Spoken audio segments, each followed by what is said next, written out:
Raja Samukate Soha. Now we imagine that we're returning back to our own selves, the Medicine Buddha in front of us. We thank him for coming. We dedicate all of the virtue of any goodness that we've done for the benefit of all other beings.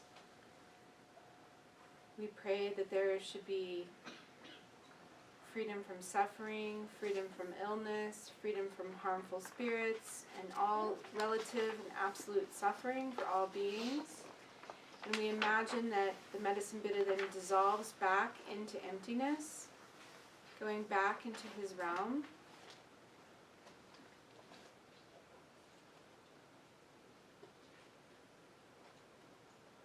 Our normal bodily flesh, bones, blood, everything returns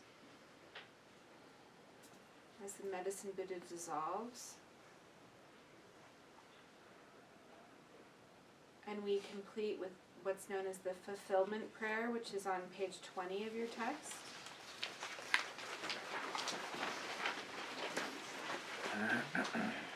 Jikten kanam rame benza Yeshe danse lanam dagla dim Kada kunzam longdu ima ho.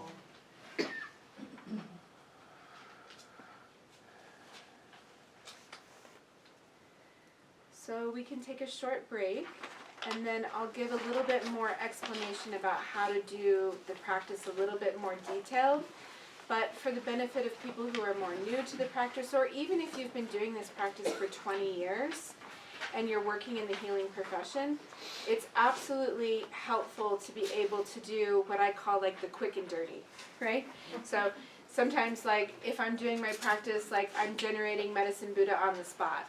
So does that mean that it's an inauthentic generation? No, absolutely not. And I've actually asked many Rinpoches about this because I was worried that I was somehow doing it wrong because I'm a busy mom, I have 3 kids, I have a huge practice.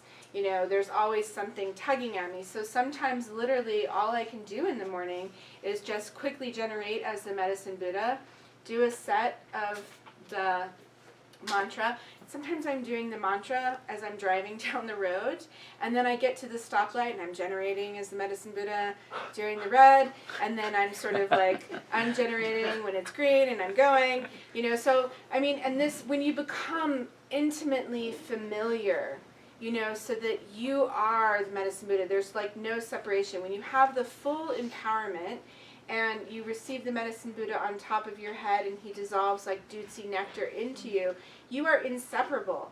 So you have not ever left the Medicine Buddha. So the Medicine Buddha can return to his faraway realm, but he's always on your head just waiting for you to ask. And so if you need your own self-healing, you can just immediately ask the Medicine Buddha and he will be there. Or you can ask for the benefit of someone else and he will immediately be there. So it's not like we're just like making this up and shortening the practice. This is actually quite efficient way to work. So I will give some explanation of the longer practice afterwards, but I just want to be really, really clear that this isn't disingenuous to do it very quickly and short in this way.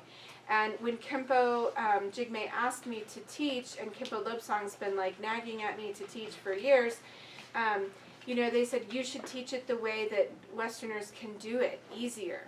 And so, you know, that's why I'm teaching this, because it's really important to become so familiar with the Medicine Buddha that you just walk in and out of the Medicine Buddha's realm in your own body at all times, especially if you're doing healing work.